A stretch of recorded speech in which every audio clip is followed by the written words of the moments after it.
Muy buenas tardes a todos, muchas gracias por acompañarnos. Vamos a dar por inicio a este martes de jurisprudencia.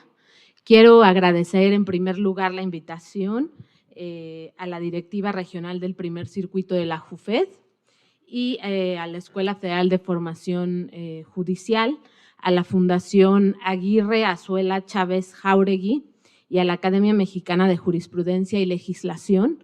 Celebro que las asociaciones y organizaciones que acabo de nombrar realicen este tipo de eventos donde hagan llegar a los gobernantes y a las personas en general los criterios relevantes que resuelve el Poder Judicial de la Federación.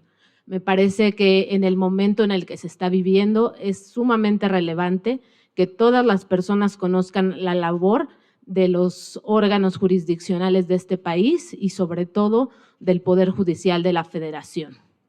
Es para mí un honor presentar a los ponentes que me acompañan el día de hoy. En primer lugar, a la doctora Armida Ramírez Dueñas. Ella es magistrada en retiro del Tribunal Superior de Justicia del Estado de México, quien ingresó en 1980 y se desempeñó como jueza y magistrada en materia civil por concurso de oposición y concluyó su periodo constitucional en agosto de 2019. Actualmente, la magistrada en retiro es docente de la Escuela Judicial en el Estado de México, académica de número cital 8 de la Academia Mexicana de Jurisprudencia y Legislación AC. Bienvenida, magistrada. Gracias, magistrada. Buenas tardes. Buenas tardes. Por otra parte, me complace que esté con nosotros el día de hoy el maestro Víctor Manuel Rocha Mercado. Él está acompañándonos en esta tarde para comentar un criterio en el que él tuvo intervención cercana. Es licenciado y maestro en Derecho por la Universidad Nacional Autónoma de México. Es doctorando en la Escuela Libre de Derecho. Y bueno, además tengo el gusto de comentarles que es coautor de varias obras, como el recurso de revisión en el juicio de amparo, la Constitución Política de los Estados Unidos Mexicanos comentada y organización y funcionamiento de la Suprema Corte de Justicia de la Nación. Todas estas obras editadas por la editorial Tirán lo Blanc. Por otra parte, también es coordinador de un libro que se llama Teoría y Práctica del Juicio de Amparo, que fue editado por la Dirección General de Anales de Jurisprudencia del Tribunal Superior de Justicia de la Ciudad de México. Y en la labor docente, el maestro Rocha es profesor de Derecho Constitucional y Derechos Humanos en la UNAM y actualmente se desempeña como secretario de Estudio y Cuenta en la ponencia del ministro Juan Luis González Alcántara Carrancá y recientemente fue nombrado secretario general del Colegio de Secretarias y Secretarios de la Suprema Corte de Justicia de la Nación. Entonces, gracias por acompañarnos en esta tarde.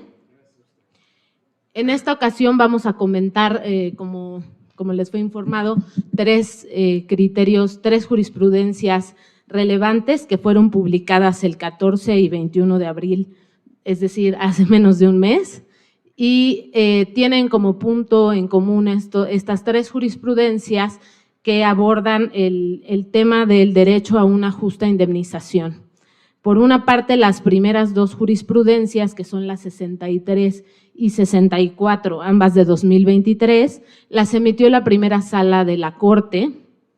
Ambas derivan de un amparo directo en revisión 1329-2020 y bueno, fueron resueltas bajo la ponencia del señor ministro González Alcántara Carrancá. El tercer criterio es un criterio que emitió el Tribunal Colegiado de Circuito en materia civil de este primer circuito, el octavo Tribunal Colegiado, y bueno, es una jurisprudencia donde también se aborda como punto central si procede la acción directa contra el asegurador sin necesidad de que previamente se reclame en la vía administrativa el daño y se hace una interpretación amplia del artículo 147 de la Ley sobre el Contrato de Seguro. Entonces, estos son los criterios que vamos a comentar esta tarde. Vamos a empezar poniendo en contexto respecto de la jurisprudencia 63-2014, que como les comentaba, tuvo como antecedente el amparo directo en revisión 1329-2020. En este asunto, para comentar este asunto y un poco la dinámica que vamos a abordar en este martes de jurisprudencia, es que yo voy a hacer algunas preguntas para que los ponentes puedan comentar conmigo y desde luego que ustedes puedan escuchar las opiniones respecto de estos criterios y posteriormente vamos a dar espacio para preguntas y respuestas. Entonces voy a empezar con el maestro Rocha. Si nos puede comentar cuáles son un poco los antecedentes y los hechos que dieron origen a este primer precedente. Claro que sí. Muy buenas tardes a todos. De nueva cuenta, gracias por la invitación. Es un gusto estar en este martes de jurisprudencia con ustedes. Está apagado el micrófono. Ya, perfecto. Nuevamente, muchas gracias por la invitación. Es un gran honor estar con ustedes en este martes de jurisprudencia. El caso que vamos a analizar el día de hoy va de la mano de un tema que me parece muy relevante porque pone en el foco de atención los dos grandes tipos de responsabilidades a los que se pueden enfrentar los juzgadores, particularmente cuando analizan el derecho humano a la reparación integral. Y es específicamente el tipo de responsabilidad que se puede generar con un mismo hecho que eventualmente es sancionado por la ley penal, pero que a la par el hecho correspondiente también provocó un tipo de responsabilidad en la vía civil. De esto va el caso que vamos a analizar en primer término. Los hechos son muy concretos. Básicamente se trata de una persona que sufrió un accidente, derivado de ese accidente perdió la vida. Fue un accidente en el cual la cónyuge que sobrevivió, la supérstite, demanda en la vía civil la responsabilidad derivada del hecho de haber perdido a su cónyuge y haber dejado consigo también a menores descuidados. Esto dio lugar a que se reflexionara en la primera instancia un tema en torno a que ya había sido procesado de manera paralela en la vía penal el delito mismo de haber cometido un homicidio de carácter culposo. Entonces, ¿qué sucedió? En la vía penal ya habían condenado por ese delito y se condenó a la persona tanto a la pena básica como adicionalmente a la reparación del daño causado en vía penal. ¿Qué sucedió en la vía civil? Pues en la vía civil básicamente se enfrentaron a definir si el hecho de que ya se hubiera condenado en la vía penal era suficiente para considerar que la vía civil básicamente era improcedente. Esto desde luego agotó todas las instancias ordinarias, llegó al amparo directo y en el amparo directo se utilizó una vieja jurisprudencia del año 2014 que básicamente era la doctrina de la primera sala de ese entonces, en la que consideraban, esto para abreviar un poco, que el hecho de que en la vía penal ya te hubieran condenado a la reparación del daño causado, en automático excluía la posibilidad de que tú demandaras en la vía civil el resarcimiento de otro tipo de responsabilidad. Básicamente, si en lo penal ya te condenaron, no te podían demandar ahora en lo civil. Esa doctrina básicamente era la regla general y admitía una excepción. La excepción se consideraba en el caso en el cual la posibilidad de irte a la responsabilidad civil fuera mucho más fructífera. ¿En qué sentido? Que te pudieran reparar más, que básicamente se pudiera obtener un mayor beneficio del que ya habías obtenido en un primer momento en la sede penal. Entonces, este criterio de alguna manera uno lo entendería como, bueno, lo que estás intentando impedir es que por un mismo hecho me sanciones dos veces, una en la vía penal y otro en la vía civil, básicamente dándole una connotación al hecho como unívoco y de que no podía tener dualidad de responsabilidad. Esto, si nos ponemos un poquito técnicos, pues no se sostendría bajo un análisis de teoría de las responsabilidades. Un mismo hecho me puede generar múltiples responsabilidades, puede ser responsabilidad penal, responsabilidad civil, responsabilidad administrativa y hasta responsabilidad política. Pero bueno, la doctrina que en ese momento la sala acogió fue en el sentido de que si ya te sancionaron en la vía penal a la reparación del daño, eso de alguna manera por regla general excluye la posibilidad de irte nuevamente a la vía civil, o mejor dicho, ir a la vía civil. En esta ocasión, ¿qué hizo la primera sala? Reflexionó ese criterio, pero desde la perspectiva del derecho humano a la reparación integral de violaciones a derechos humanos y reparación integral de daños ocasionados. Aquí ya empezaríamos a tener un primer punto de contacto. Claro, o sea, a mí me gustaría precisamente comentar que esta jurisprudencia, como lo acaba de mencionar el licenciado, realmente muestra un gran avance en la evolución del análisis de la reparación del daño en México. O sea, tradicionalmente, como se ha dicho, o sea, se consideraba precisamente que si ya se había instado la vía penal, ya no se podía ejercer la acción en la vía civil. Esta jurisprudencia logra declarar precisamente que la reparación del daño es un derecho humano irrenunciable. Y ese derecho humano irrenunciable, o sea, por esa naturaleza de derecho humano irrenunciable, plantea la posibilidad de que su naturaleza resarcitoria se puede ejercer a través de la vía penal, en donde se puede determinar una cuantificación del daño y una condena a un daño de tipo penal y posteriormente ejercerse en la vía civil, ya sea como una responsabilidad civil objetiva o una responsabilidad civil subjetiva. Y en esta forma, pues realmente ya la víctima sí se va a ver resarcida en forma integral en ese daño. O sea, ¿por qué? Porque estas acciones pueden operar en conjunto hasta lograr precisamente la integralidad de la reparación posible para la parte agraviada, en el que el ejercicio de la acción trae como consecuencia una satisfacción integral.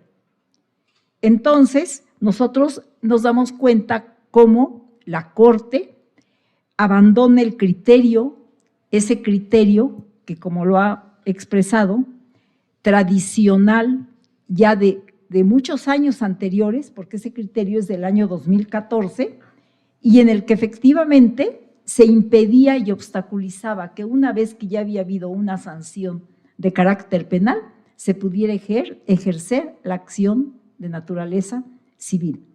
Entonces, nosotros nos damos cuenta que en esta jurisprudencia lo que la Corte invoca es precisamente el artículo 63, punto 1, párrafo primero de la Convención Americana de Derechos Humanos, aplicando control de convencionalidad y obviamente el parámetro de control constitucional del artículo primero, ¿verdad?, de la Constitución, y nos conlleva precisamente a sancionar este daño que se causa a la persona a través de una forma más completa y con una facilidad de acceso a la justicia.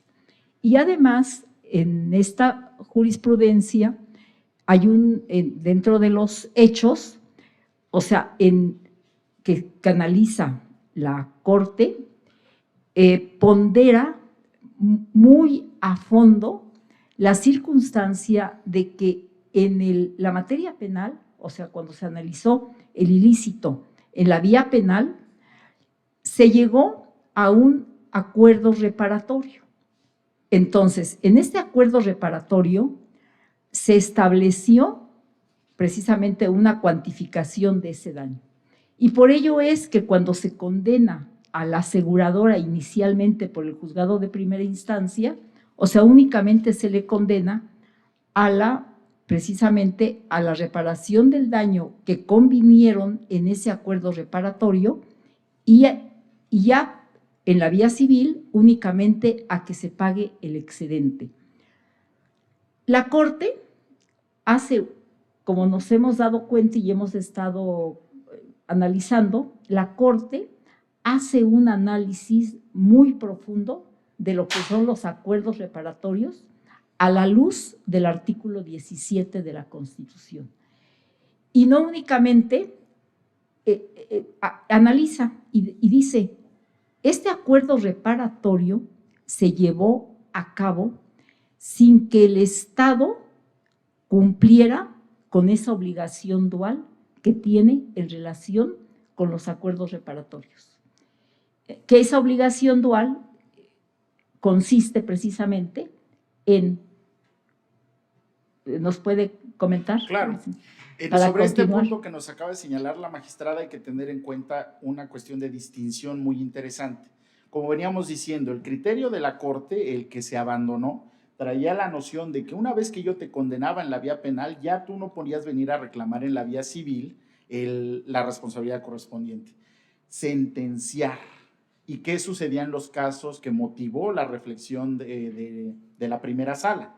Que en este caso, como bien apuntaba la magistrada, se usó un mecanismo alternativo o de justicia restaurativa que básicamente es el acuerdo reparatorio. Las víctimas del delito, básicamente los deudos, llegaron a un acuerdo reparatorio en la vía penal. Y entonces, ¿qué hacían valer básicamente como argumento en el concepto de violación respectivo ya en el amparo civil? Bueno, lo que pasa es que propiamente a mí, el cristiano no fue sentenciado. Llegamos a un acuerdo reparatorio y ese acuerdo reparatorio tiene como consecuencia lógica natural extinguir la acción penal, pero como tal no fue una sentencia. Entonces dice, la jurisprudencia no aplicaría a rajatabla. ¿Por qué? Porque esa jurisprudencia presupone de que ya fuiste sentenciado y condenado al pago de la reparación del daño. Eso como un argumento de distinción. Y nuevamente, volviéndonos a poner quisquillosos, uno podría pensar que tenía algo de razón, no era el mismo caso de esa jurisprudencia. Sin embargo, pues esto abrió ya el debate en la sala. Y en la sala básicamente se enfrentaron a una noción que acaba de señalar la magistrada en el sentido de que, ¿qué rayos es la reparación del daño? Y aquí un punto como comentario académico. Si uno lee el artículo 63.1 de la Convención Americana, se dará uno cuenta que en realidad no está anunciando propiamente un derecho humano, en el sentido de aquellos que son inherentes a la dignidad de la persona. Está enunciado como regla, básicamente diciendo que siempre que la Corte Interamericana determine que hay violaciones a un derecho humano, entonces procederá a ordenar la condena al Estado correspondiente y adicionalmente a que se repare el daño causado. Pero eso básicamente, si nosotros desde el argot judicial nos pusiéramos a analizarlo, lo veríamos como una regla de emisión de sentencia. Mi sentencia, siempre que llegue a la conclusión de que hubo una violación a un derecho humano, va a tener que contener, entre otras cosas, la reparación. Si se dan cuenta, eso es una regla, propiamente no contiene un derecho. ¿Dónde sí está, sin embargo, previsto el derecho humano a la reparación integral de violaciones a derechos humanos? En el artículo 1 de la Constitución. Nuestro artículo 1 sí establece expresamente, además de las cuestiones de las obligaciones del Estado-Nación de promover, proteger, respetar y garantizar los derechos humanos, trae un punto y seguido en el cual expresamente señala, en consecuencia, el Estado estará obligado a reparar las violaciones, reparar y sancionar las violaciones a derechos humanos. Ahí sí está propiamente consagrado, reconocido como si fuera, como es, un derecho de naturaleza estrictamente sustantiva. ¿Por qué lo señalo como una cuestión de matiz? Porque si uno concede que una regla es un derecho humano, trae aparejado un montón de problemáticas para el sistema jurídico, desde el hecho de que lo tienes que operar con principio pro persona o eventualmente con una interpretación conforme, dotarlo de sentido y alcance con universalidad, progresividad, qué sé yo. Entonces, esto desde un punto de vista de estricto análisis del ordenamiento. Segundo, si esto es así, la Corte a lo primero que se enfrentó fue definir qué se entiende por reparación integral. Y básicamente acudió a la doctrina de que la reparación integral del daño presupone no solamente los aspectos de carácter material que en su momento perdiste, el llamado daño o lucro cesante, sino adicionalmente todas afectaciones aquellas a tus sentimientos, lo que correspondería con el daño moral, a tu honor, a tu integridad, el eventual perjuicio que se haya podido generar con motivo del acto considerado violatorio de derechos humanos. Y bajo esa perspectiva llegó a la premisa, y esto es uno de los elementos fundamentales por los cuales abandonó el criterio, de que la reparación integral del daño presupone que el hecho de que en una vía hayan condenado como pena a la reparación del daño causado, no excluye el hecho de que esa misma persona demande en otra vía en la cual lo que se analiza tiene una naturaleza distinta, que básicamente es responsabilidad extracontractual, la posibilidad o no de que se hayan generado más daños de los que estrictamente se determinaron en la sede penal. No sé si alcancen a ver esta diferenciación. Al verlo como un derecho humano autónomo, le están dando un contenido y alcance mucho mayor al que tenía la jurisprudencia preexistente. Así es. No sé si ahí me gustaría, para poner en contexto a las personas que nos acompañan el día de hoy, el criterio que se interrumpió fue el que estaba en la jurisprudencia 43-2014 de la primera sala. Esa jurisprudencia surgió a partir de una contradicción de tesis 227-2013. Y bueno, el contexto en el que se emitió, si bien ya fue de la 10ª época, lo cierto es que ha habido una evolución en la jurisprudencia de la Corte y en particular de la primera sala. Como comentaba el maestro Rocha, a partir de la reforma constitucional de 2011, lo que se logra es el reconocimiento de los derechos humanos en el artículo 1 constitucional, incluso los que otorgan una mayor protección reconocida en un tratado, ¿no? Pero desde antes de esa reforma ya existían en las legislaciones pues el reconocimiento a una reparación del daño. El tema es que la Corte acude, además de a la Convención, a la interpretación que la Corte Interamericana ha realizado sobre este artículo y teniendo en cuenta ese parámetro, pues logra interpretar diversas legislaciones. En esa jurisprudencia 43-2014, lo que se establecía era una regla general, que era improcedente la responsabilidad civil objetiva si ya se había cubierto la indemnización en un proceso penal para reparar justo el daño. Pero bueno, me parece que ese análisis fue pues por los criterios que estaban contendiendo. Sin embargo, la primera sala tiene una nueva oportunidad de dialogar con ese precedente y en el amparo directo en revisión del cual emanan estas dos jurisprudencias, que es el 1329-2020, lo que la Corte interpreta es cómo ha sido la doctrina de la reparación integral del daño, cómo ha evolucionado. Y me parece que es sumamente importante, como comentan los ponentes, distinguir que un mismo hecho ilícito, es decir, un mismo daño puede dar lugar a diferentes acciones y a diferentes afectaciones.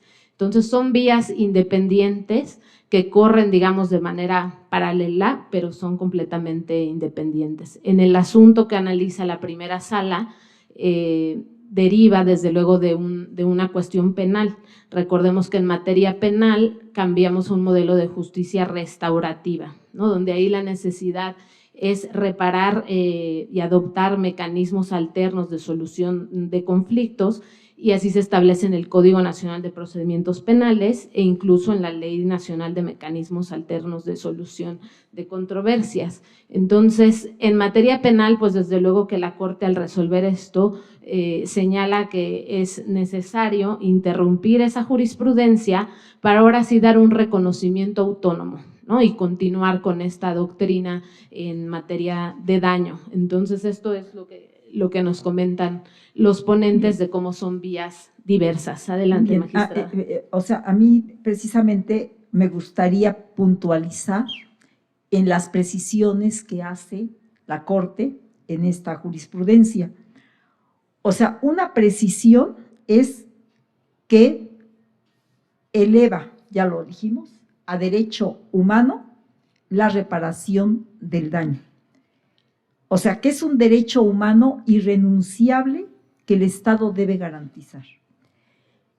Y al hablar de que es un derecho humano irrenunciable, recordando precisamente dentro de la justicia restaurativa a los acuerdos reparatorios, en este caso en particular, en el acuerdo reparatorio en la vía penal, se había renunciado expresamente a acudir a cualquier otra vía. Esa renuncia, o sea, no tiene ninguna consecuencia. ¿Por qué? Porque precisamente al tratarse de un derecho humano, ese derecho humano es irrenunciable. Por otra parte, Otra precisión sería en que el análisis que la Corte realiza de un hecho ilícito, que el hecho ilícito puede tener el impacto multidimensional en diversos derechos humanos y por ello la reparación del daño se puede ejercer en la vía penal, en la vía civil o en la vía que proceda y se pueda obtener una indemnización justa, que implica un resarcimiento total. Y además, en esta jurisprudencia, la primera sala, o sea, determina que tanto el Estado está obligado a un plano de eficacia horizontal en las relaciones entre los particulares, sobre todo tratándose de grupos de derechos vulnerables, porque en este caso en particular, quien ejerce la acción es una madre en representación de sus menores hijos. Entonces, en el momento en que se realice el acuerdo reparatorio, el Estado, el representante del Estado, está obligado a analizarlo bajo la perspectiva de equidad de género y la perspectiva de infancia, porque tendrá que proteger esos derechos de esos grupos vulnerables que requieren de una tutela reforzada de sus intereses y que son estos, para en esa forma poder realmente dar una tutela judicial efectiva, cumplir con esa obligación del artículo 17 constitucional. Y además determina que el análisis de la reparación del daño, más que una pena pública por la comisión de un delito o una sanción penal derivada de o igual una sanción civil derivada de una responsabilidad civil, conlleva a una indemnización justa, que el Estado tiene la obligación de asegurar, incluso tratándose de medios autocompositivos. En este acuerdo reparatorio, la sala también analiza que hubo violación al artículo 17 del Código Civil. ¿Por qué? Porque la señora estaba en desproporción en relación con la aseguradora, porque la aseguradora pues constantemente se ve involucrada en este tipo de casos. En cambio, la señora no tiene experiencia en ese aspecto y precisamente de ahí surge la obligación del Estado de proteger esa vulnerabilidad para cumplir precisamente con el artículo 17 constitucional y además no violar, porque sí se violó, el artículo 17 constitucional desde el análisis de fondo que realiza la primera sala. Bueno, ya concluyo con esto y termino la idea. Reitera que esta reparación del daño en la vía penal tiene una comprensión dual, porque satisface una función en su carácter de pena y además satisface una función privada al resarcir la afectación ocasionada a la víctima u ofendido del delito, con motivo de la comisión y además la responsabilidad civil extracontractual de carácter subjetivo, que como lo dijo él, lo han dicho la magistrada y el licenciado, pues todo esto deriva del imperativo del artículo 20 de la Constitución. Claro que sí. Nada más para que también el público que nos acompaña tenga presente cómo llega este asunto a la Corte. No sé si el maestro Rocha, que estuvo cercano en la resolución de este caso, podría comentarnos cómo es que llega a la Suprema Corte de Justicia de la Nación un recurso de revisión en amparo directo y en particular un caso de esta magnitud, ¿no? Donde hay una persona que falleció, donde se está demandando a una aseguradora, pero también está de por medio un menor. Entonces, si nos pudieras comentar, maestro. Claro. Si se dan cuenta ustedes de lo que hemos relatado, buena parte de la argumentación que hemos utilizado sí pasa por derechos humanos, desde luego el derecho a la reparación integral de violaciones a derechos humanos, pero buena dosis argumentativa también tiene que ver mucho con legalidad. Entonces uno se preguntaría, ¿y cómo llegó el caso a la Corte Suprema? Se supone que si es una ADR, pues ya es excepcionalísimo. En ese momento estábamos antes de la reforma del 21, y pues básicamente un amparo directo para lograr llegar a la Corte, si era en primera instancia tenía que ser atraído, y en revisión, la revisión es excepcional, sigue siendo así.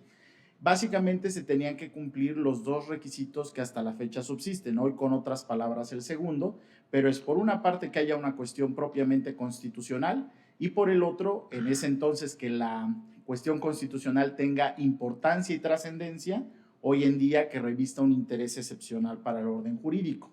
Bueno, ¿qué sucedió? En un primer momento, el fallo del tribunal colegiado, dictado en amparo directo, la presidencia de aquel entonces de la Suprema Corte consideró que no tenía cuestión de constitucionalidad alguna, que básicamente era verificar si era procedente o no demandar en la vía civil el daño específico que estaba demandando en aquel entonces la quejosa. ¿Y qué sucedió?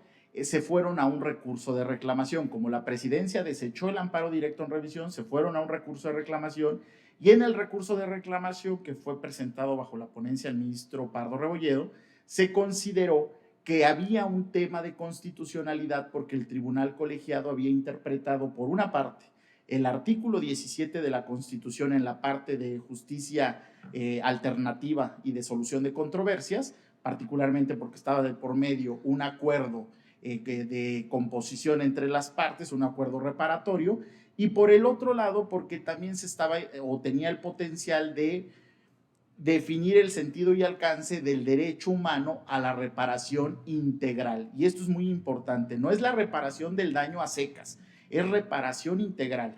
Y esto te abre un abanico de posibilidades, de medidas de resarcimiento para un eventual daño impresionante. Y básicamente lo que sucedió fue que al resultar fundada la reclamación se instruyó que el asunto pasara a fondo, pasara a la sala, y en la sala pues básicamente se desarrolló toda esta línea jurisprudencial en la que a la postre, y esto un poquito para acercarnos ya a lo que terminó diciendo el fallo de la Corte, fue por un lado la doctrina que veníamos manejando de que la regla general es que una vez que ya te condenaron en la vía penal a la reparación del daño, eso excluye la vía civil, se tiene que abandonar, en aras de entender que un mismo hecho que provoca un daño es susceptible de generar responsabilidades diversas, y que en aras de reparar integralmente los múltiples daños que una misma conducta pudo generar, se pueden abrir tantas vías tenga a su alcance el justiciable para remediar la lesión que se le produjo. De tal suerte que si ya te condenaron en la vía penal o incluso a través de un mecanismo alternativo de solución de controversias, llegaste a la conclusión de un proceso penal en el que básicamente se te reparó cierto daño, eso no excluye el que paralelamente promuevas la responsabilidad civil objetiva en aras de obtener la reparación integral del daño que tú consideras que se te causó. Ojo, la Corte no está diciendo en automático vas a tener la sentencia ganada en la vía civil, no. Lo que está diciendo es pueden ser examinadas en las dos vías la conducta correspondiente, y sin que ello signifique juzgar dos veces lo mismo. La teoría de las responsabilidades, un mismo acto puede acarrear diversas responsabilidades, y además, y lo que de alguna manera a mí me llama más la atención del criterio, es considerar de carácter autónomo el derecho a la reparación integral del daño y considerarlo, insisto, como un derecho humano.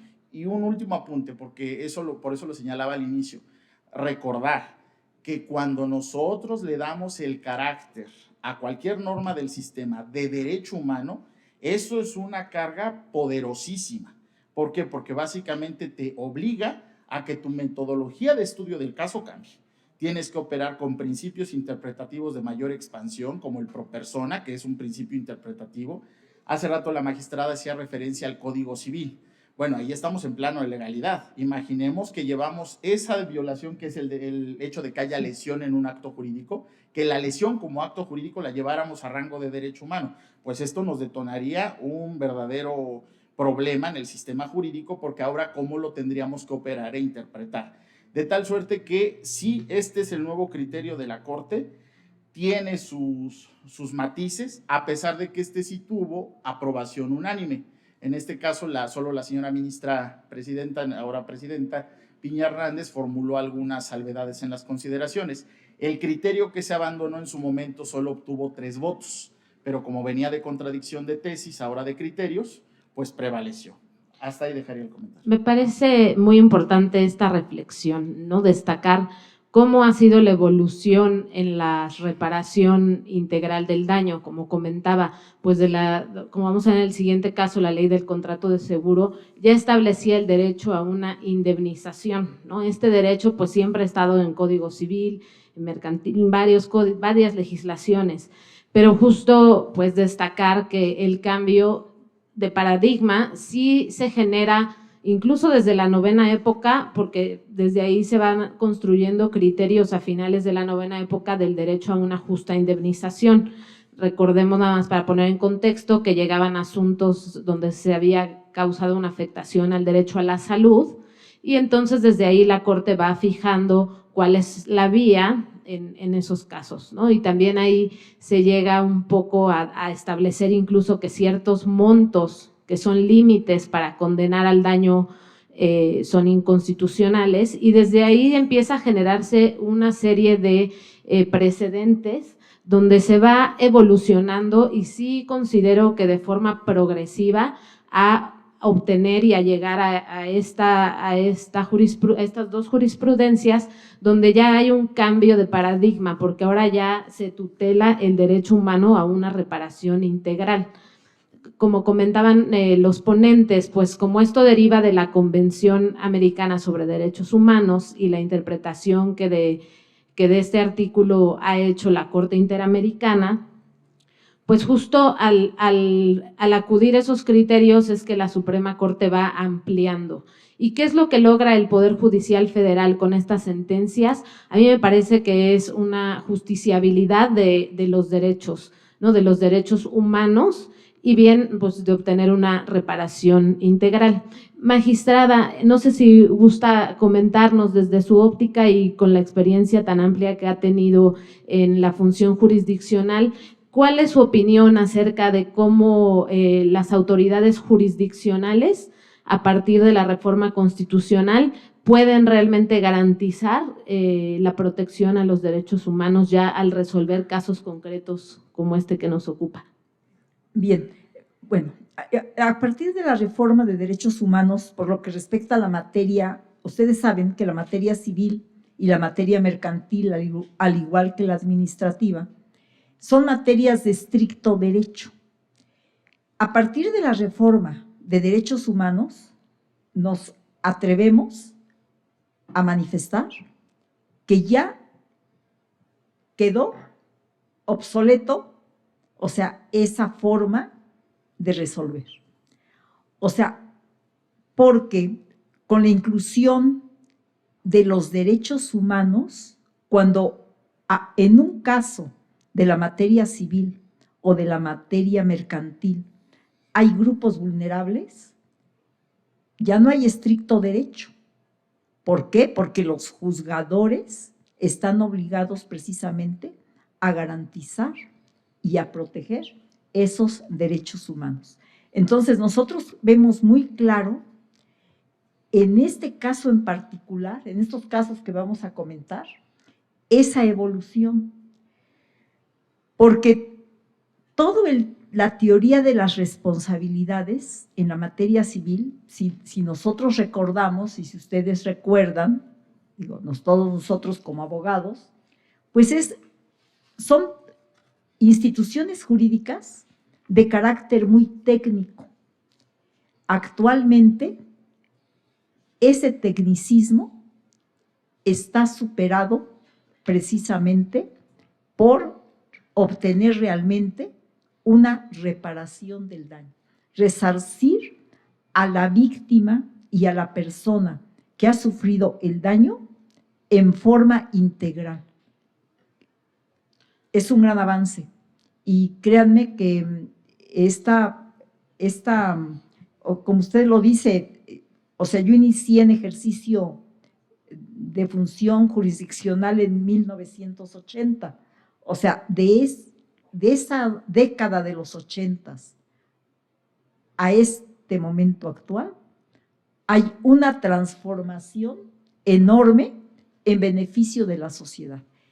Y, o sea, un acceso a la justicia más efectiva, porque efectivamente al suprimir los obstáculos a través de la implementación de los derechos humanos y que en este momento estamos a 12 años de su entrada en vigor, ya estamos viendo cómo han impactado y todavía, o sea, hay mucho por explorar.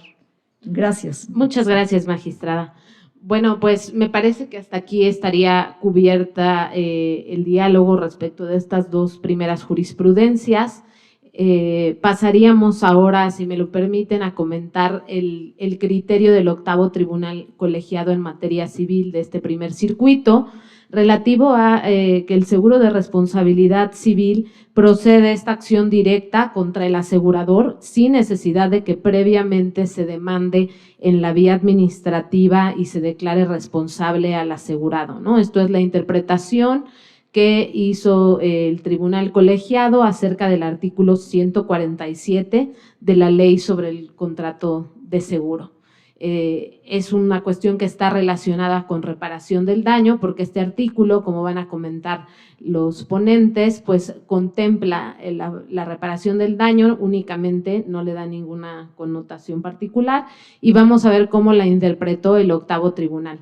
Entonces, yo le preguntaría a la magistrada si nos puede relatar los hechos que dieron origen a esta jurisprudencia. Bien. Este juicio se origina precisamente en un juzgado civil de primera instancia en el que los dependientes económicos de una víctima de un suceso, o sea, una víctima que pierde la vida precisamente por la conducción de energía eléctrica, demandan a la compañía de seguros el pago de la indemnización correspondiente en ejercicio de la acción derivada del contrato de seguro. Esta responsabilidad es una responsabilidad civil. Cuando contesta la demanda, el asegurador demandado opone las excepciones de incompetencia e improcedencia de la vía. Y como ustedes se podrán dar cuenta de la jurisprudencia, el argumento que plantea es que la reparación de los daños ocasionados no era competencia de un juez civil, sino reclamable en la vía administrativa. Y en el supuesto de que ese tercero dañado tuviese derecho a ser indemnizado directamente por la aseguradora, la acción prevista en el artículo 147 dice no prospera. ¿Por qué? Porque se tiene que reclamar en la vía administrativa. El juez de primera instancia resuelve y declara infundadas las excepciones y por ello el asegurador promueve el amparo. Y en el amparo se le otorga la protección constitucional porque se considera precisamente que procede esa excepción y que debió de haberse reclamado en la vía administrativa. En contra de esa determinación, interpone el recurso de revisión y obviamente que insiste en que la responsabilidad es directa contra el asegurador. Porque tratándose del seguro de responsabilidad civil, procede la acción directa prevista en el artículo 147 de la Ley del Contrato de Seguro, sin necesidad de que previamente en la vía administrativa se declare responsable al asegurado.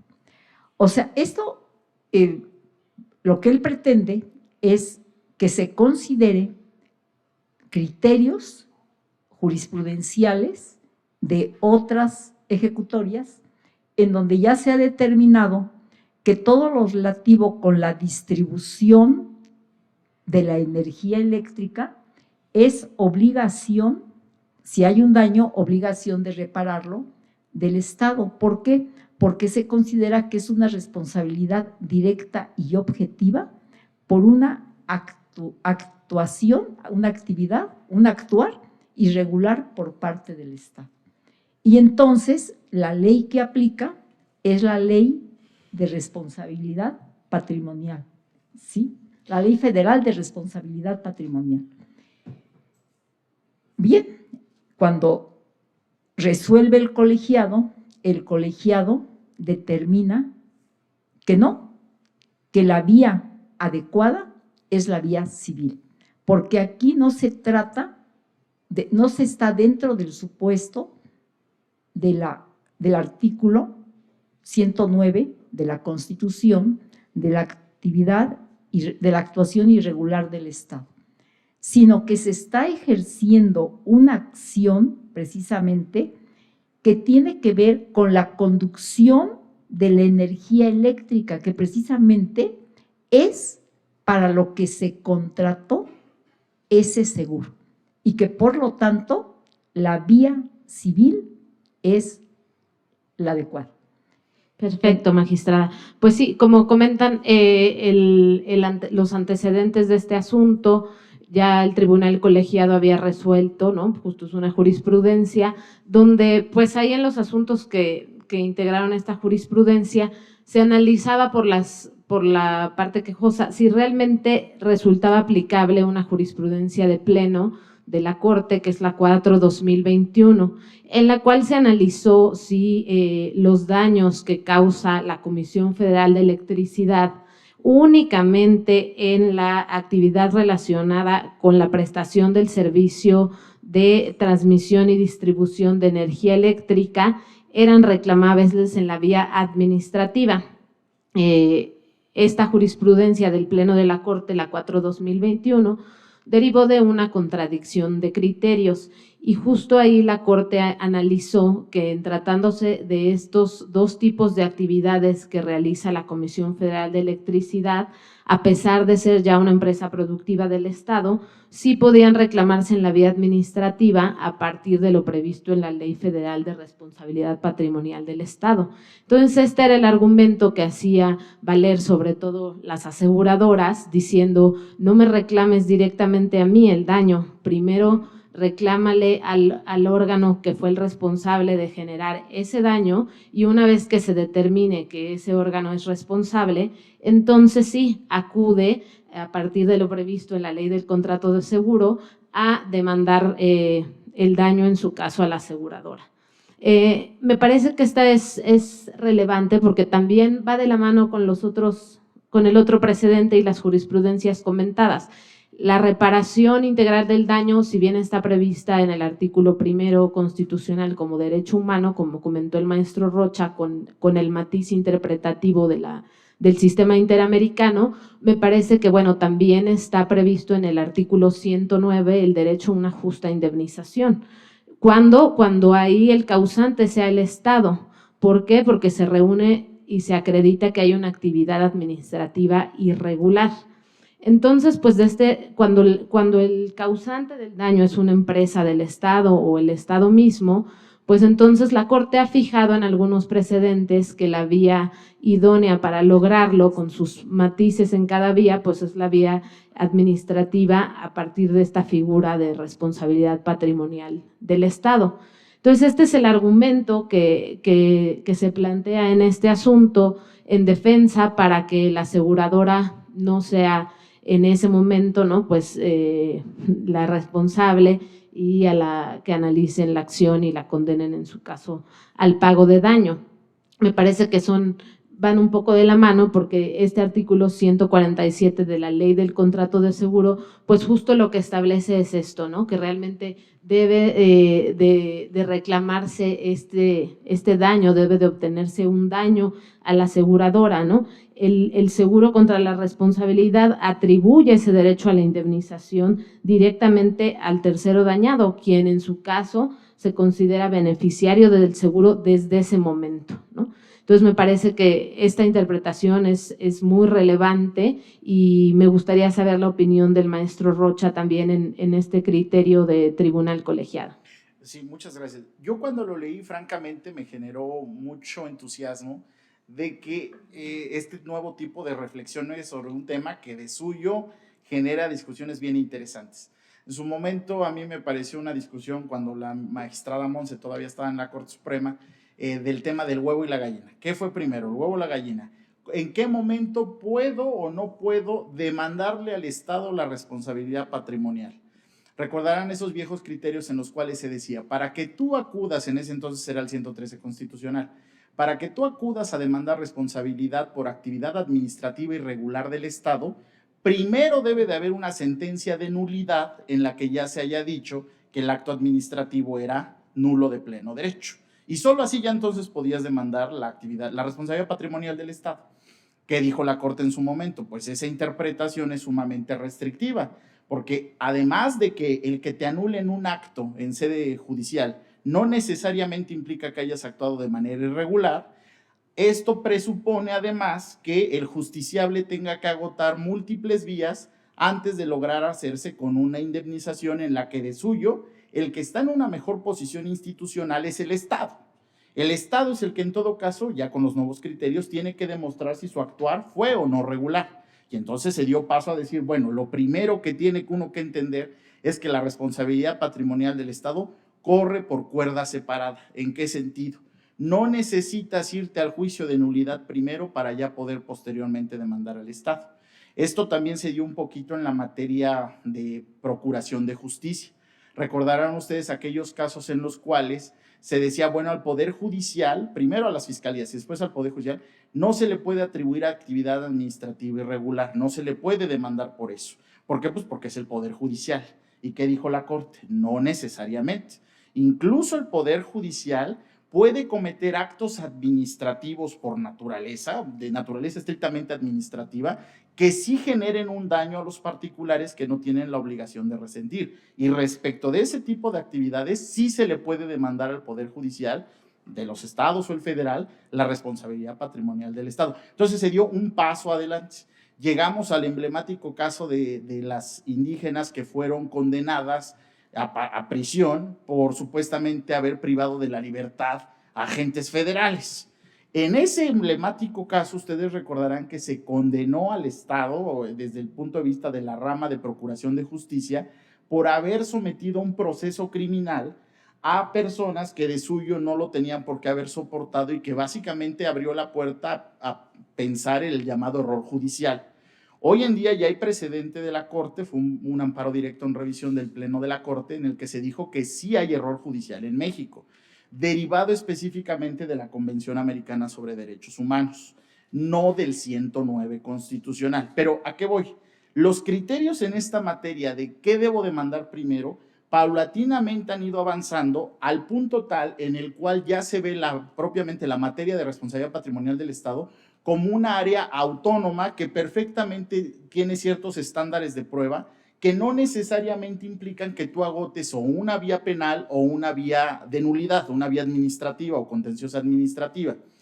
Ya aterrizándolo al caso concreto, la interpretación que este tribunal colegiado hace me parece de entrada la más atingente leyendo el propio precepto. El artículo 147, como si estuviéramos proyectando, entrándole a un caso concreto, escuchen lo que dice.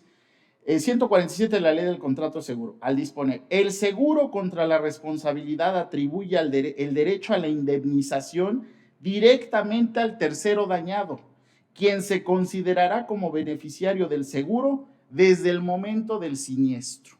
Básicamente, si uno lee este artículo, está generando una directiva de que desde el momento mismo en que se actualiza el siniestro, desde ese momento surge el derecho para el que se vio afectado de cobrar el seguro o de hacerse acreedor al pago correspondiente. Entonces, si esto es así, la interpretación que se le venía dando al artículo en el sentido de que, bueno, cuando está de por medio el contrato de seguro y una aseguradora, lo primero que se tiene que definir es si aquel que estaba asegurado efectivamente cometió o fue responsable del siniestro, porque solo hasta ese momento la aseguradora tendría la obligación de pagar. Pues esta visión, básicamente, como lo dice el criterio, pues era un tanto escasa de mira. ¿Por qué? Porque generaba mucho rodeo para que el que se veía afectado económicamente desde el mismo momento del siniestro pudiera ya exigirle a la aseguradora el pago correspondiente, o incluso si había un asegurado de por medio, pues que éste respondiera. Y ahora pongo un elemento adicional sobre la mesa. No era cualquier asegurado. Estábamos en presencia de una empresa del Estado, como es Comisión Federal de Electricidad. Y me podrán decir, bueno, pero la reforma en materia energética la hizo una empresa de participación estatal y estratégica. Sí, pero lo cierto es que el Estado está involucrado. Y si nosotros nos ponemos a leer y tomamos, como diría el doctor Cosío, nos tomamos en serio los derechos humanos, la Constitución dice que el Estado es el principal obligado a promover, respetar, garantizar los derechos humanos. Y pues precisamente estando involucrado un agente del Estado, ya sea desde el punto de vista de una empresa de participación estatal, como CFE en su vieja naturaleza, pues me parece que era básicamente ineludible el llegar a una interpretación de esta naturaleza. ¿Cuál es el criterio que nos deja este tribunal colegiado? Que vale la pena señalar quién fue el aventurado. El octavo tribunal colegiado en materia civil del primer circuito, pues nos deja muy en claro que tratándose del seguro de responsabilidad civil, procede la acción directa prevista en el 147 de la Ley del Contrato de Seguro contra el asegurador sin necesidad de que previamente en la vía administrativa se declare responsable al asegurado. Básicamente lo que nos estás diciendo es vete directo, no tienes por qué esperar hasta que ya se haya dicho que efectivamente aquel que se veía beneficiado del contrato de seguro efectivamente fue el que causó el daño. Hasta ahí dejaría el comentario. No sé, ahí, bueno, me parece que es relevante este criterio porque también debemos concentrarnos en que lo que se está protegiendo de fondo es el derecho de una víctima, ¿no? Entonces, reconocer el carácter de víctima que tiene quien ha resentido el daño y pues garantizarle el acceso efectivo a una tutela judicial efectiva, ¿no? A través de estas sentencias que conforman esta jurisprudencia, pues lo que se hace es, vuelvo a reiterar, el Poder Judicial logra que de manera eficaz poner un orden y decir lo que está de por medio y lo que hay que garantizar es la reparación del daño de una víctima. Y si tú lo obligas antes a acudir a la vía administrativa y seguir un juicio contra el Estado y sobre todo contra una empresa que tiene este carácter, pues desde luego que primero tendría que llevar un litigio en otra vía para a partir de que se reconociera la responsabilidad, entonces ya irse a la vía civil en todo caso contra la aseguradora, ¿no? Estaríamos generando un proceso más largo cuando, bueno, nadie de los que estamos aquí, seguro muchos, hemos sido parte de sufrido un daño, ¿no? Y lo que buscamos en ese momento es que se nos repare y no pues ir y activar cualquier instancia, ya sea administrativa, judicial o incluso penal, para lograr ese resarcimiento. Magistrada, no sé qué nos pudiera usted comentar al respecto y la protección a las víctimas. Considero que es importante que nos queden claros cuáles son los aspectos relevantes de esta jurisprudencia. O sea, en esta jurisprudencia se destaca que la acción directa de la actora en contra de la aseguradora es un derecho propio que le concede a la víctima el artículo 147 de la Ley sobre el Contrato de Seguro y que la faculta a entablar la acción directamente contra el asegurador, porque su objeto, o sea, aquí mismo analiza que su objeto es facilitarle a la víctima el resarcimiento del daño y el acceso efectivo a la tutela judicial, el que prevalece a ser indemnizado sobre las normas que se refieran a la vía administrativa. Además, también esta jurisprudencia resalta que en el seguro de responsabilidad civil no únicamente se preserva el patrimonio del asegurado al evitarle tener que pagar una indemnización, sino que dicho seguro también tiene carácter social en cuanto a que desempeña una función tutelar de los intereses de los afectados, que son los verdaderos destinatarios de la cobertura económica del seguro.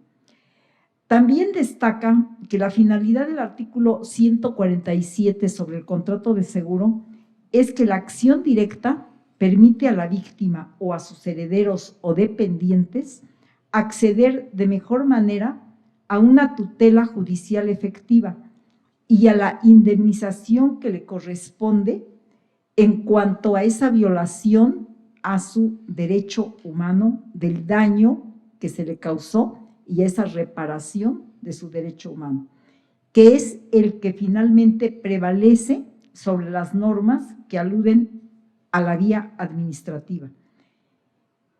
Y además determina que de conformidad con el artículo 147 de la Ley sobre el Contrato de Seguro, la víctima puede ejercer una acción directa frente al asegurador, a fin de reclamar el pago de la indemnización con motivo del seguro de responsabilidad civil. Y en esas circunstancias, o sea, esta jurisprudencia atiende precisamente a esa evolución actual de la justicia en México en relación a la reparación integral del daño y precisamente a la obtención de una justa indemnización. O sea, realmente haciendo efectivo el derecho humano de acceso a la justicia y a la tutela judicial efectiva, sin obstáculos, en forma directa y efectiva. Gracias. Es muy importante estas reflexiones finales, ¿no?, que recoge la magistrada. Gracias. Son importantes estas reflexiones finales donde justo ella destaca que, y lo comentábamos desde un principio, ¿no?, si bien este artículo estaba previsto desde antes de que entrara en vigor la reforma en materia de derechos humanos y ya reconocía un derecho a una indemnización, lo cierto es que a partir de esta reforma y de la ampliación que ha hecho al interpretar las normas el Poder Judicial Federal, pues lo que se logra es realmente una justicia restaurativa y que en cada caso concreto pues se resuelva en la vía adecuada, desde luego que garantizando este derecho a la reparación del daño, que ahora ya es de forma integral, ¿no?, con miras a qué, a obtener una justa indemnización. Cuando hay afectaciones a derechos como la salud, que fue en el caso, y que incluso provocan la muerte, pues ninguna indemnización va a ser suficiente y ni va a reparar ese daño, ¿no? No se va a lograr una reintegración ni que las cosas estén como estaban antes, ¿no?, tratándose de la salud o incluso de la muerte de algún familiar.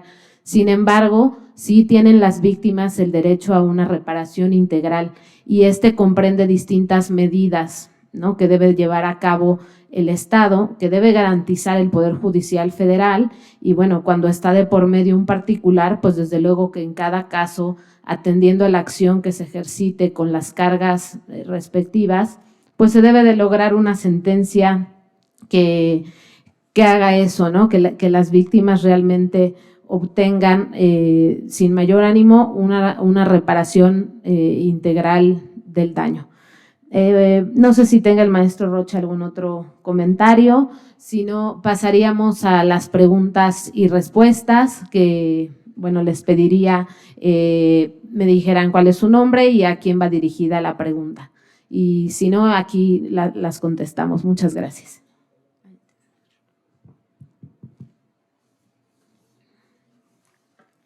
Sí, adelante. Las dos primeras jurisprudencias de las que hay en la exposición van encaminadas a lo que es la responsabilidad civil subjetiva, la pena penal, desde luego. Pero nos señala la Corte que es un derecho humano la reparación integral. Y ha habido criterios en los que dice que es inconstitucional un monto mínimo como un monto máximo para poder reparar. Sin embargo, en materia penal, encontramos que hay una reparación de 5.000 días, pero que se cuantifica la mayoría de las veces a través de UMAS.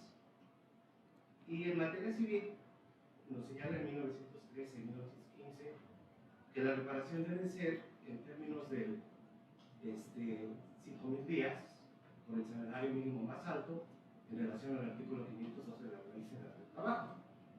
Si hacemos una cuantificación de lo que podría considerarse una reparación integral, la materia civil es la que nos ofrece una mayor reparación, más íntegra, más satisfactoria, por así considerarlo. Pero si la misma Corte nos dice que no puede haber montos mínimos y montos máximos, ¿sí? Entonces, ¿cuál podría ser ese criterio para establecer una reparación que cumpla con esos derechos humanos? Si además, el monto de la reparación en un acuerdo reparatorio que se haya realizado es contabilizado o descontado de esa reparación del daño. Perfecto. No sé si la pudiera contestar el maestro Rocha. Sí, es cierto lo que usted señala, de hecho ya es criterio obligatorio porque se ha sustentado en acción de inconstitucionalidad y ha alcanzado 8 votos, de hecho hasta unanimidad. Lo que está prohibido constitucionalmente hablando desde la perspectiva de reparación integral es que esté topado, o sea, de que yo diga, por ejemplo, en la vía administrativa, la eventual indemnización que puede haber para una víctima es de tanta cantidad y ya sin indistinción entre UMA o en salarios mínimos. Eso es inconstitucional. ¿Por qué razón? Porque el derecho a la reparación debe de ser integral y la integralidad del concepto presupone de que no puedo toparlo. Yo no puedo decir que, por ejemplo, a una persona que eventualmente se le causó una afectación en su honor derivado de la publicación de una nota periodística en la cual se le atribuyó la comisión de ciertas faltas o ciertos delitos y que después se demuestra que ni siquiera era esa persona, va a ser la misma afectación que recibió o resintió, por ejemplo, un servidor público o un político en campaña o un periodista. O sea, no podría uno topar, poner límites. Ahora, lo que la Corte no ha señalado es de que necesariamente tenga que estar tasada la medida indemnizatoria en un determinado tipo de cantidad, ya sea, vamos a ponerlo, usted nos ponía un caso muy concreto, la unidad de medida frente al salario mínimo. Si uno ve el concepto desde la perspectiva de que, es que la reparación integral presupone que debe de ser en el monto máximo o en lo que me genere mayor cantidad monetaria, tampoco sería la metodología de análisis adecuado. La metodología de análisis adecuado me parece que va de la mano de decir, ¿cómo puedo tasar el monto que corresponde por el daño causado? Y eso ya dependería de la vía, si es en la vía penal, si es en la vía administrativa, si es en la vía civil. Un poquito tomando el ejemplo que usted nos ponía, materia penal frente a la materia civil, pero no se vaya muy lejos. La materia administrativa frente a la materia civil, tratándose de responsabilidad patrimonial del Estado. ¿Por qué originalmente muchos querían que se fuera la responsabilidad administrativa? Pues porque en la responsabilidad administrativa, en un cierto momento, te permitía incluso acceder a un monto indemnizatorio mayor. Después ya el monto mayor lo podías tener en la vía civil si metías el tema del daño moral. Y esto ha venido fluctuando. De tal suerte que para responder su pregunta, me parece que al final del día esto pasa por señalar que la reparación integral del daño no va de la mano de en dónde cobro más o en dónde puedo acceder a más dinero o qué me generaría un cálculo mayor, sino de verdad me satisfizo o no todo el daño provocado, la indemnización correspondiente. Si la respuesta es sí, a pesar de que haya sido en UMAS o en UDIs o en salarios mínimos, lo que usted quiera, diga y mande, si satisface el daño causado, palomeamos la indemnización, con independencia de en qué tipo de unidad esté tasada. Puede ser incluso hasta en divisa, pero no satisfacer el daño efectivamente provocado. ¿De qué va a depender que efectivamente se colme o no el derecho humano a la reparación integral? De que el monto que se fije como indemnización efectivamente corresponda a la restitución plena tanto en el daño lucro cesante como en los perjuicios, y si hubo afectaciones en el tema moral, pues también todo eso. Ese es más o menos hacia el concepto al que se va aproximando la Corte en esa medida. Próximamente, y eso aprovechando el comercial, me parece que después de que veamos las acciones estas de acceso a la información, van a empezar a verse unas de responsabilidad patrimonial, y ahí viene justo el tema de que todo lo que tenga que ver con máximos de indemnización es inconstitucional por antonomasia. Sí, para contestar también un poco su pregunta, desde la jurisprudencia de la primera sala, la 31/2017 que comenté, ahí se fijó este concepto y alcance del derecho a una justa indemnización o reparación integral del daño. Y pues es que no hay que mirar ni enriquecimiento ni empobrecimiento de la víctima, ¿no? No hay que tampoco usar esta figura para generar un efecto perverso, ¿no? Sino simplemente es ver en cada caso concreto cuál fue esa afectación que tuvo la víctima. Entiendo que en lo que usted nos está planteando, pues distingue en materia, dependerá el tipo de vía que uno elija para reclamar un determinado hecho ilícito en el sentido amplio, para ver cuál sería la indemnización que uno pudiera obtener.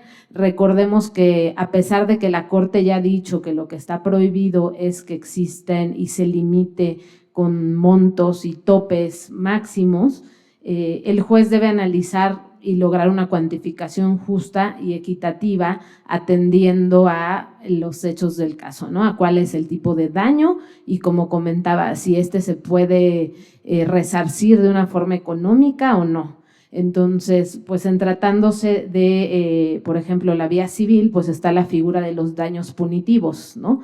Entonces, a pesar de que exista un límite para reclamar cierto tipo de daño, pues en vía civil a veces podemos ir un poco más allá para evitar que se vuelvan a repetir estas conductas. Entonces, esa indemnización ya no va a tender a algún tema delimitante, ¿no? Sino realmente a lograr que no se vuelva a cometer este tipo de daños.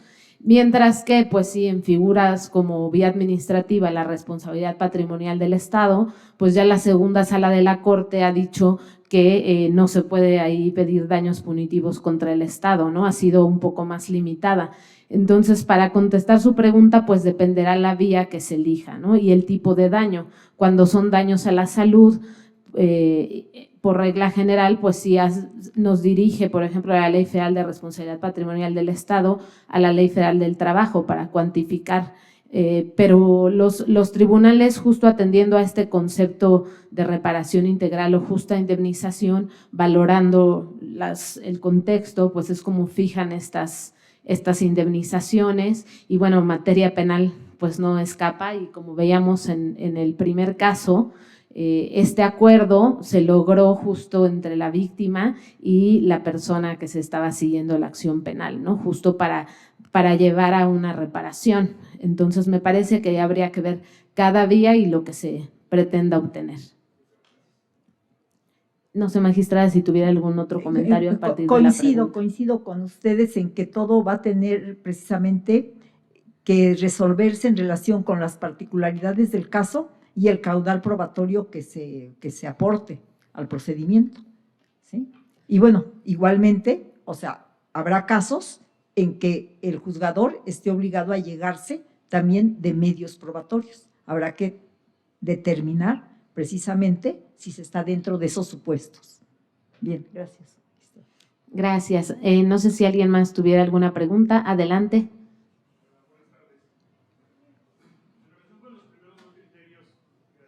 En relación con los primeros criterios, entiendo yo, y no soy penalista lamentablemente, que después de todo la reparación del daño en el ámbito penal no deja de ser una reparación civil. Al menos así yo, o al menos así me lo enseñaron hace 30 años en la universidad.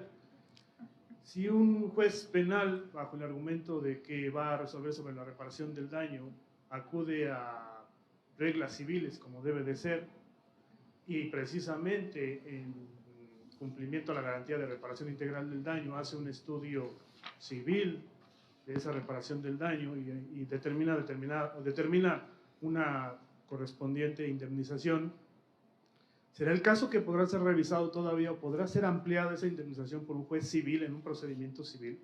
Es decir, ¿no estaríamos de alguna manera yendo contra el principio de cosa juzgada, de firmeza? Entiendo que el precedente deriva, de la Corte deriva de un arreglo, un acuerdo reparatorio entre la aseguradora y las partes afectadas. Y podría de alguna manera, y lo digo así también con muchas salvedades, de alguna manera sustentarse el hecho de que se puede revisar por un tribunal, dada la diferencia entre aseguradora, como decía el maestro, entre la aseguradora y una persona que no tiene experiencia, que también tengo mis dudas, porque finalmente pues eso sería verlo en el caso concreto y ver si realmente la persona que celebra el acuerdo no tiene la experiencia y no hacer una valoración previa sobre ese hecho.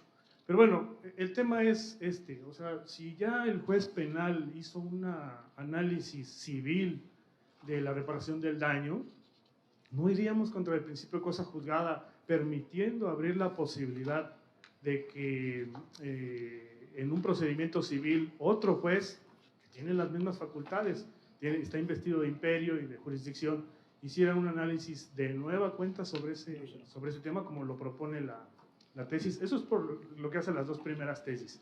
Respecto a la tercera tesis, a la del octavo tribunal colegiado, siempre he pensado que los tribunales ahora y a partir de la reforma de 2011 son muy dados a traer todo a derechos humanos, ¿no? Y es bastante loable lo que trata de hacer el tribunal colegiado. Sin embargo, mi pregunta es en el sentido de, bueno, de todos modos la parte actora en el juicio civil al que se va solo contra la aseguradora, de todos modos la parte actora tiene que demostrar el hecho ilícito y la producción del daño, ¿no? Y ahí va de por medio una suerte de litisconsorcio. O sea, ¿cómo voy a demostrar la existencia de un hecho ilícito y la atribución a una determinada persona y el nexo causal, en este caso a la Comisión Federal de Electricidad, si no la llamo al procedimiento? Es decir, ¿cómo se puede juzgar la base de, digamos, el sustento de la indemnización que tendría que cubrir la aseguradora si no juzgo el hecho ilícito y si no llamo a la persona a la que le estoy atribuyendo el hecho ilícito o la responsabilidad objetiva? Es decir, de todos modos, incluso es loable la actitud del tribunal colegiado, sin embargo, para variar, no se plantea todas las aristas del caso, porque finalmente si la aseguradora es solo demanda de ella, fácilmente puede denunciar también el pleito a la Comisión Federal de Electricidad, y ahí la comisión, al presentarse al juicio, generará el problema de nos quedamos en el juicio civil o nos vamos al juicio administrativo, porque ya la jurisprudencia de la Corte ha determinado que pues, es responsabilidad administrativa del Estado y en consecuencia la vía procedente es la administrativa. Entonces, parece muy loable la actitud del colegiado, pero no resuelve muchísimos problemas que se presentan en la práctica, ¿no? O sea, ¿qué hacer para juzgar el hecho sin llamar a la Comisión Federal? Porque al final voy a determinar si existió el hecho ilícito y quién más que la Comisión Federal para defenderse. Pareciera ser que hay una suerte de litisconsorcio pasivo al que se le tiene que llamar, y si se le llama, sea así o sea por denuncia del pleito a tercero que haga la aseguradora, se convertirá en administrativo el tema y tendría que irse al Tribunal Federal de Justicia Administrativa. Pareciera ser que la tesis entonces no pasa de ser una mera buena intención del tribunal. Perfecto. Para contestar la primera pregunta, que va encaminada con las dos primeros criterios, le doy la palabra al maestro Rocha. Sí, bien interesante que haya centrado el punto, porque justo por eso se abandonó el criterio viejo. El criterio viejo partía de ese entendimiento de la teoría de las responsabilidades, de que básicamente la responsabilidad derivada de la comisión de un ilícito tenía la misma naturaleza que la responsabilidad genérica civil. Esa es la base teórica que sustentaba el primer criterio jurisprudencial de la Corte. Pero ¿cuál fue el detalle? Que en realidad, si nosotros viéramos así las teorías de las responsabilidades, las teorías de las nulidades, todo el derecho sería derecho civil, por ejemplo, y de suyo sí tiene una buena dosis esa afirmación. El derecho administrativo se consideraba exorbitante, ¿por qué? Pues porque provenía del derecho civil y se tuvo que sacar como una especie de luna. El derecho constitucional, muchas de sus bases, pues las tiene en el derecho civil. Pero ¿qué sucede? Ya cuando uno se pone a analizar un poquito más a profundidad la teoría de las responsabilidades, y particularmente del acto, distinguir lo que es el acto jurídico frente a la responsabilidad que se puede generar por la comisión de un acto ilícito, entonces ahí sí ya vamos a poder encontrar que no necesariamente tienen la misma naturaleza. Y la premisa 1, y ahorita le doy la respuesta que dio la Corte, la premisa 1 es la siguiente, que creo que es un ejemplo académico que siempre uso con los alumnos, es el siguiente: un mismo hecho, violar la Constitución, me puede traer responsabilidad penal, por ejemplo, si cometo traición a la patria, pero también me podría, si soy un servidor público de los enunciados en el 109 y en el 111, me podría traer también responsabilidad política. Y además, esa responsabilidad, si se tradujo en que alguien con motivo de mi sedición o mi rebelión le rompí los vidrios o algo, pues también responsabilidad civil. Y adicionalmente, ya si nos ponemos así muy exquisitos, otro tipo de las 4 responsabilidades genéricas que existen. Entonces, bajo esta premisa, la Corte es que se preguntó, ¿de verdad la responsabilidad penal queda agotada, o mejor dicho, el hecho de que a mí me condenen en la vía penal a reparar un daño derivado de la comisión de un delito, agota todas las posibilidades de daño que yo generé? Y la respuesta para la Corte en una nueva reflexión fue que no. Y particularmente en el párrafo 57 de la sentencia se dio respuesta a ese punto y se dijo, insisto, tomando la premisa que usted afirma como verdadera, porque ese fue el criterio de la Corte hace mucho tiempo. Bueno, ni tanto, en el 2014. ¿Qué dijo la Corte? La reparación del daño de naturaleza penal o la de naturaleza extracontractual derivada de la comisión de un ilícito son autónomas y distintas y por lo tanto pueden subsistir una y otra, pues la responsabilidad civil objetiva y subjetiva nacida de la comisión de un ilícito penal no cesa porque dicha conducta se haya sancionado mediante la aplicación del derecho punitivo, pues subsiste con sujeción a las reglas del derecho civil, ya que aun cuando ambas pudieron tener el mismo origen, y aquí va la respuesta, su naturaleza es distinta. Y retomó línea jurisprudencial que venía mucho más vieja, desde la 8ª época. ¿A qué voy? Pues básicamente es como uno quiere entender el tema de las responsabilidades. Si nosotros queremos quedarnos con la doctrina clásica de que todo el derecho es derecho civil, pues nos llevaría a una conclusión como la que nos acaba de señalar, que fue el viejo criterio. Si nosotros asumimos la teoría de la autonomía de las responsabilidades y de que los actos jurídicos pueden traer consigo distintos tipos de responsabilidades, pues me parece que el precedente se sostiene en sus términos. Eso por cuanto hace a la primera pregunta.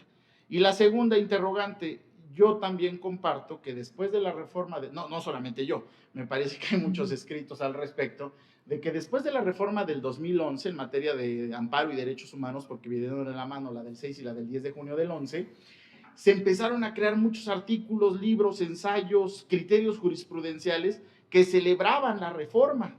¿Y cuál fue el problema? Que nos estuvimos así básicamente 5 años en pura celebración de que teníamos las reformas, como si eso en automático significara cambiar los criterios. Y no fue así. Fue hasta que se empezó ya propiamente a entender la dimensión de lo que el órgano revisor de la Constitución le estaba imponiendo a los tribunales, que empezaron tribunales como como el del 8º Circuito, a innovar.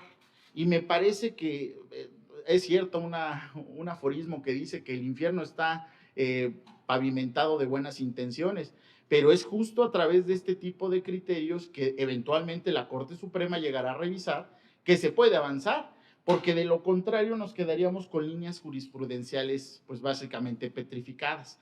Y si algo me queda muy claro de la reforma del 2011 es que fue, ya se ha dicho mucho, me parece que en todos los foros a los que fuimos en su momento de amparo y derechos humanos se decía, un cambio de paradigma.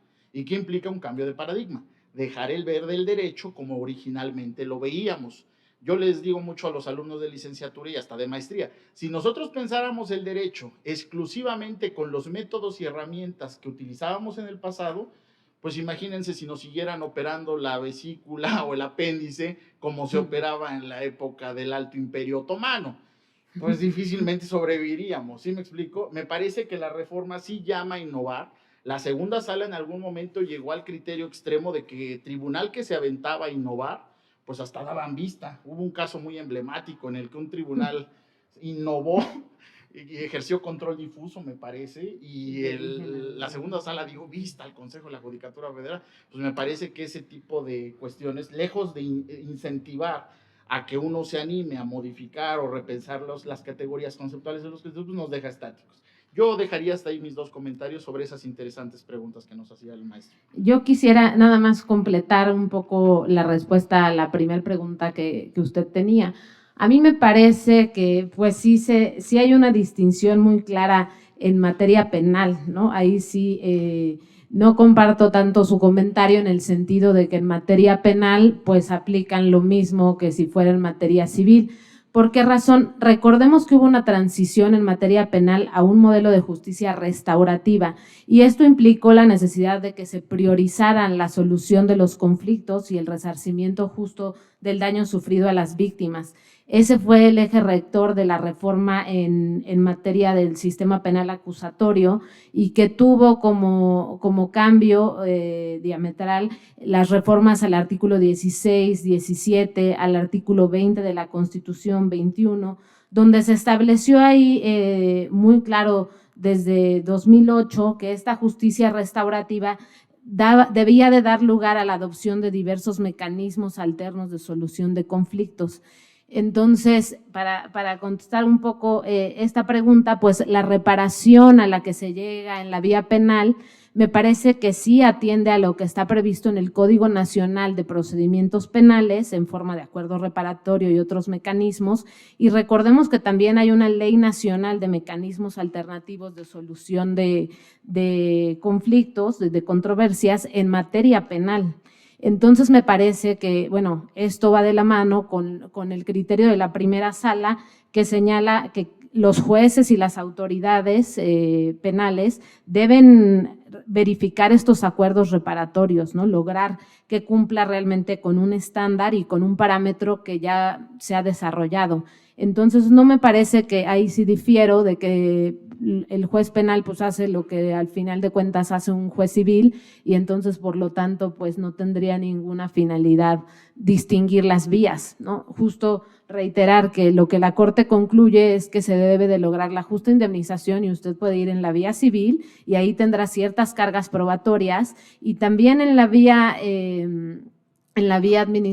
ante la autoridad penal, pues desde luego que ahí los jueces deben de revisar estos acuerdos, ¿no? Aquí la Corte lo que hace no es revisar el acuerdo reparatorio, ¿no? Sino darle una amplitud y reconocer que también se puede atender en vía civil con sus matices.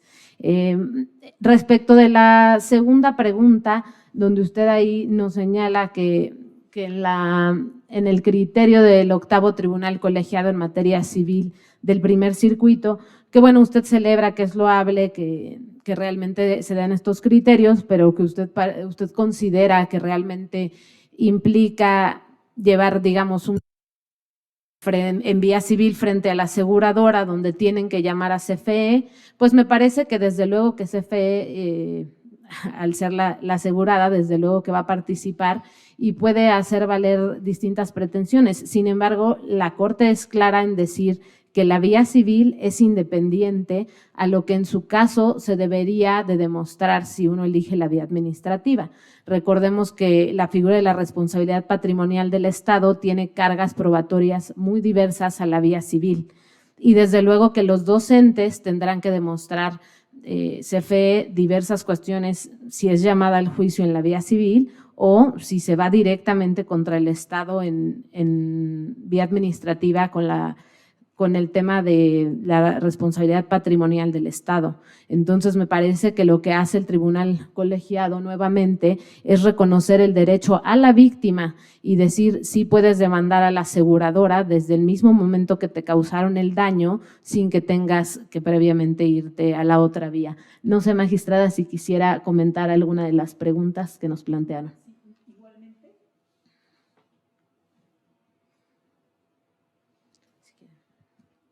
Igualmente, estoy de acuerdo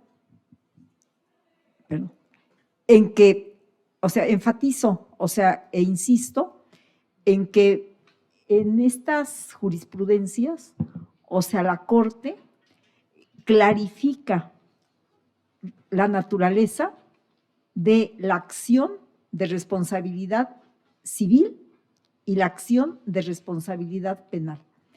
Y lo que pretende precisamente es dar una protección más amplia a aquella persona que ha sufrido un daño.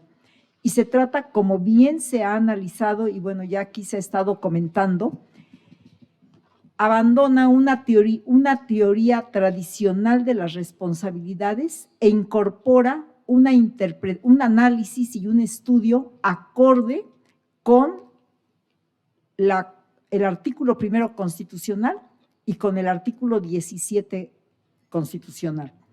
Esto por lo que respecta a la primera pregunta. En relación a la segunda pregunta, finalmente, el hecho de que facilite el ejercicio de la acción en forma directa en contra de la aseguradora, como se ha dicho, de ninguna manera impide que la Comisión Federal de Electricidad, que puedan acudir también en la vía administrativa en contra de la Comisión Federal de Electricidad. Entonces, las tres jurisprudencias, una que viene de la Corte de la primera sala y otra que es de los tribunales colegiados, tienen la misma finalidad: facilitar el acceso directo a obtener una reparación integral del daño y además, como lo he manifestado anteriormente, el evitar obstaculizaciones. Yo me es claro, por el tiempo que he estado dentro del ejercicio profesional, que si fuimos formados con una formación de un análisis de estudio distinto al actual, cuesta trabajo, es un poco difícil inicialmente. Pero lo que sí he comentado en esta tarde es que estoy convencida de que toda esta evolución es benéfica para la impartición de justicia, la obligación que tienen los órganos impartidores de justicia precisamente de proporcionar ese servicio a la sociedad en cuanto a la solución de casos. Estas jurisprudencias que se eligieron para analizarse y comentarse en esta tarde, precisamente obedecen a ello, a crear en ustedes ese diálogo que nos están permitiendo compartir y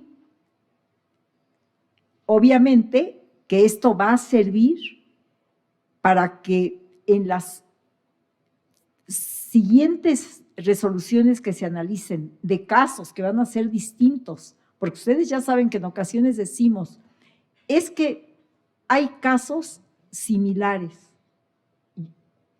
O sea, yo considero que son diferentes, ¿sí? ¿Por qué? Porque parten pues de situaciones distintas, de contextos diferentes, y bueno, si nos vamos en una amplitud, o sea, no hay un caso similar. Pero ya nos van orientando, ya nos van estableciendo, yo creo que lo que nos tiene que quedar claro precisamente en lo que nos van orientando y nos van esclareciendo es en la autonomía de las vías. Si en la vía penal podemos considerar que se obtuvo todo, eso lo puede considerar alguna de las partes, pero quizá la víctima dice, no, yo no estoy satisfecha y no se le puede impedir ese derecho que tiene de ser oída y vencida en juicio conforme al 14 constitucional de su reclamo. Finalmente, el hecho de que puede ejercer la vía no implica que vaya a obtener una resolución favorable, o sea, que vaya a ser procedente, porque obviamente ya sabemos que ello va a depender del planteamiento de los hechos, de los medios de prueba aportados y en un momento determinado de las facultades del juzgador de allegarse determinados medios de prueba cuando ello proceda. Entonces, en el caso de la primera, de la primera jurisprudencia que se analizó, pues hemos puntualizado, ¿verdad? Se ha puntualizado aquí que el amparo se concede para el efecto de que se analice. O sea, no se está determinando el sentido de la resolución. Y en de la procedencia de la vía, en el caso de la jurisprudencia del seguro, pues únicamente se está determinando que sí procede la vía, ¿sí? Y que puede ejercer esa acción en forma directa. Entonces, yo creo que vamos por buen camino. ¿Sí? Muchas gracias, magistrada. Pues dado lo avanzado de la hora, no me resta más que agradecer la participación a la audiencia en este auditorio, agradecerle al maestro Víctor Manuel Rocha Mercado su participación y a la magistrada Armida Ramírez Dueñas, así como a todas las personas que lograron la realización de este evento. Muchas gracias y buenas noches.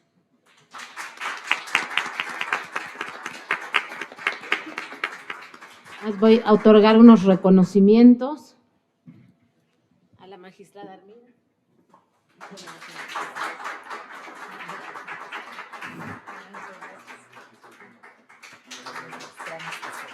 Muchas gracias. Gracias y buenas noches. Gracias. Bueno, y ahí quedan las reflexiones. Siguen.